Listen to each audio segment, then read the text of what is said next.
Hi, my name is Peter Pham. I am born and raised in Orange County, California, and off-roading and traveling, that's been part of my life for a very long time.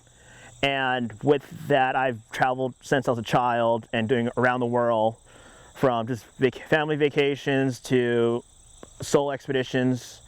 Off-roading and venturing overlanding has definitely been part of my life, a good last 10 years of my adult life. Sponsored by MIDLAND Communication for Every Adventure, the industry leader in radio communication technology and innovation for over 50 years. Sponsored by MYMEDIC. Sponsored by TEMBO TUSK. Sponsored by Trail Rated Coffee Company. Sponsored by CK Knife and Tool. Always remember, the opinion you follow should be your own. Just consider the things stated here to be a second opinion from a complete stranger online.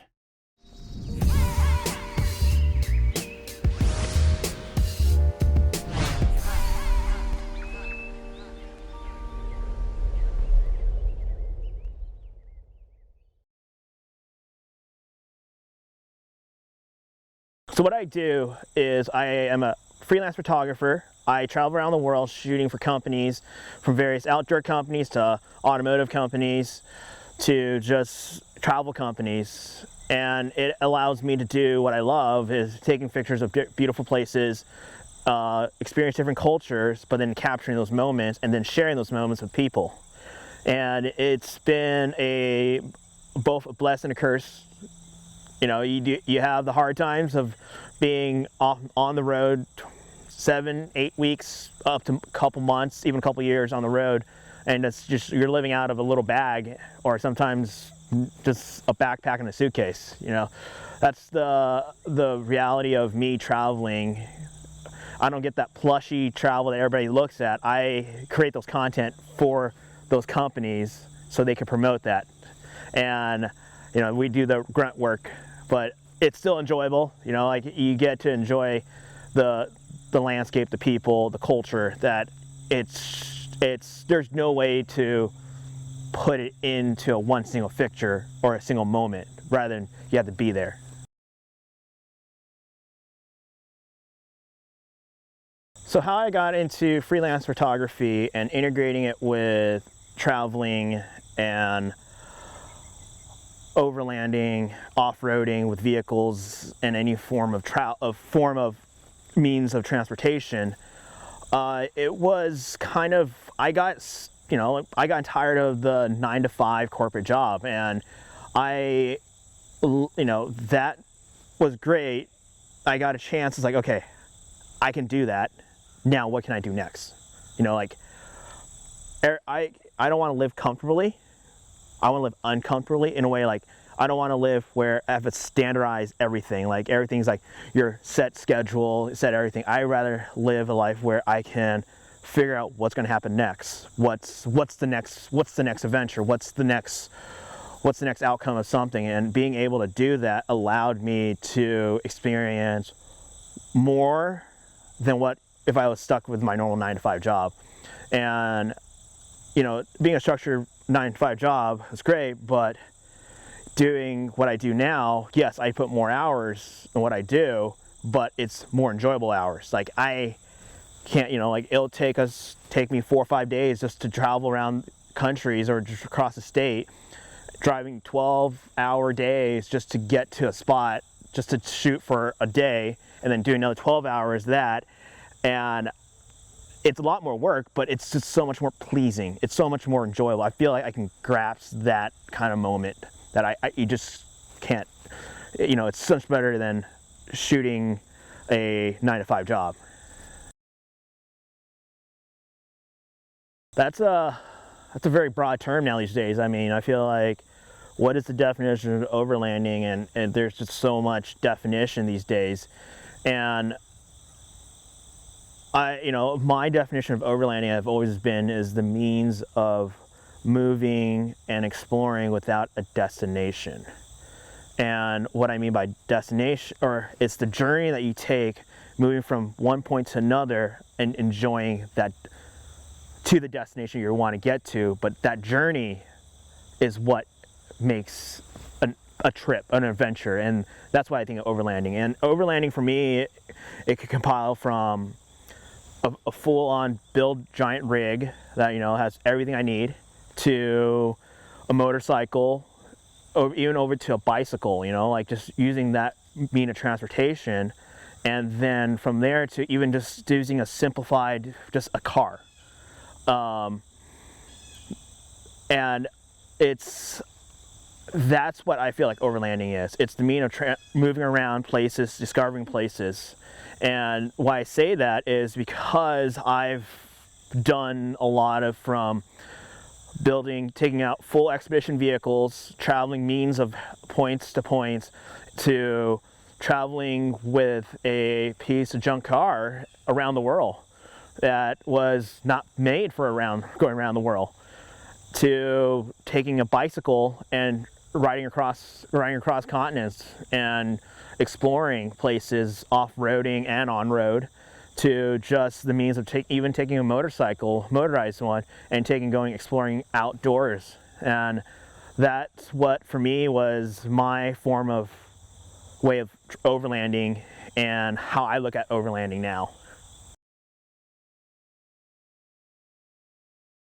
Doing all this traveling and all, it sounds glamorous, it sounds amazing that you get to do all that stuff, but there's so much that goes into the part of traveling and overlanding, coming from like financial side, to planning, to, where we're gonna go next, to, going back to planning.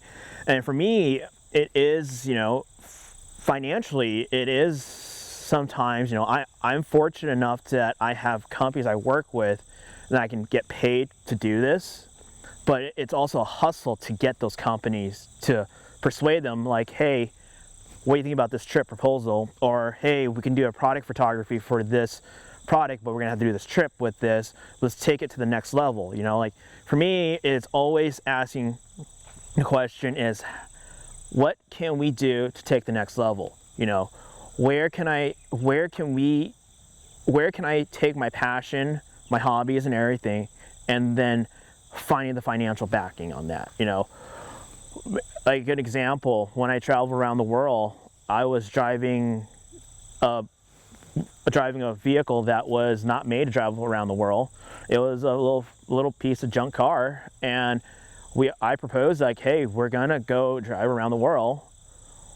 We'll do product stuff, and then I just need sponsors, and that's how I would say 60% of my trips are all sponsored trips, because you have to think outside of the box. So if you're able to think outside of the box, and you present it to your clients, they will definitely pay attention to that, and they'll be like, we like that idea. And that's how you can financially support your travels and all the things like that.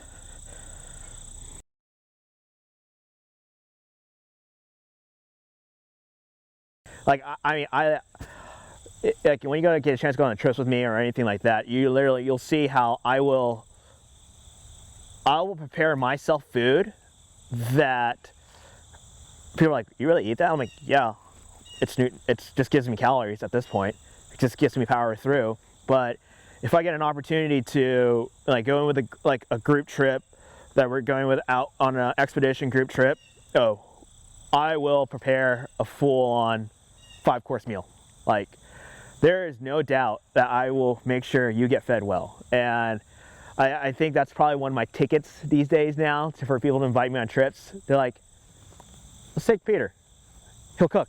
So when I'm out trips, my go-to meal to impress anybody is making a delicious, like a noodle dish. Like, I feel a noodle dish is a comfort dish. And if you never had like noodles or anything like that, everybody's like, oh, it's just meat and potatoes. I'm like, that's good, but for me, it's like, it's always something noodle soup based is always my comfort food. And when I get an opportunity to go on trips with people, I make it. I make a noodle dish for someone that is, inspired by with my background being Asian culture, or from my culture of traveling from everywhere, just making a noodle dish and impressing people, and they're just like, whoa, this is good. I'm like, especially on a cold day or like an early morning day, it's just feels good.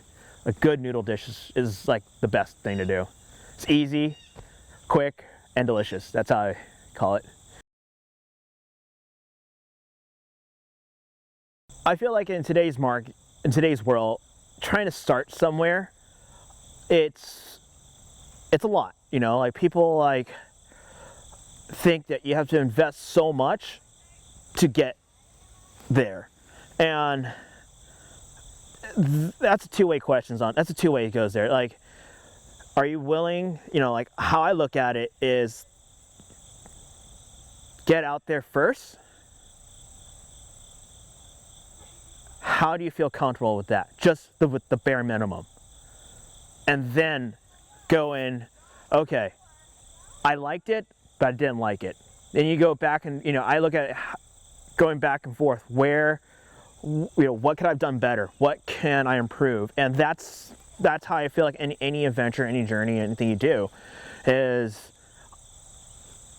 in overlanding, is don't go right off out of the gate spending so much money on gear. Start with simplicity. Simplicity is the best because it's less headache. Then you can enjoy it more. All the other equipment that you get along the way improves your experience. And I feel like a lot of people overthink that too much. And what I've learned, and I tell a lot of people, is start with the basics. Just get out. Just you know, you don't have a truck yet, you don't have a built-up vehicle, just get out, go do it. You know, that can apply to anything. Like if, you know, like you want to go out in the wilderness, go camping, start simple. Just get a tent and just get out there, enjoy it. And if you start enjoying it more and more, and then I then start doing a lot more research, and it saves you a lot of headache and obviously your wallet, because once you start going into this thing, it can go a long way in a very expensive way, or it can go in an enjoyable way. And that's what I look at, is start simple and then build on. So what I've learned over my years of doing traveling, overlanding, and just being out there is, don't overthink. Don't, you know, everybody, you know, you always have the planners, and I get that. Then you have the people who don't plan. And I look at this as, if you want to go somewhere, mark as your destination, but don't think too much about it. It's enjoy the moment when you get there. That's including both from traveling by a vehicle or flying somewhere and then going on an expedition. Is, you know, don't overplan. I mean, overplanning is great, but then sometimes I feel like it leads into a lot more headaches. It leads into a lot more stress. And if you have all that stress and headache, you're not going to enjoy a trip. And that's what I feel like, you know, it's like how my old saying is, shit happens. Shit happens for a reason. And some people say it's preventable, some other, you know. And I say shit happens for a reason, and you learn from that. And you learn from that, and then you're able to improve on that. You learn from your mistakes, you're able to correct it later. It's always better to learn from your mistakes and correct it, and then try and overthink it too much, from like, if shit doesn't go as planned, oh well, you know, like, but it happened for a reason because you planned it over too much. And I think a lot of trips that I've done, you know, we had plans, we had a single plan, but we didn't know what was going to happen in between. And I think that was probably the best experience on any kind of trips. You know, like, we were planning to go camp here, but we found this other spot, wasn't planned, but it was a great spot, you know. Or we found like these trails or anything like that. That's what I feel like is probably the best way to enjoy a trip. I think probably my favorite thing to always have, no matter where I am and everything, is a solid flashlight. Honestly, headlamp, flashlight. The reason is I feel like it's the most useful equipment of anything. I mean, it's universal to provide light during the morning early hours, or you got to go underneath your car, could fix something, prepping meals at night. A flashlight, headlamps, they're probably the best investment. You know, they're not just for vehicle stuff or anything, but also camping, hiking, having a light, having a good flashlight, headlamp is probably my best equipment I'll probably invest. You know, it's so universal. It works everywhere. You know, even at home when no power outage, you need light, flashlight. Having those, I think, is probably the best investment to have.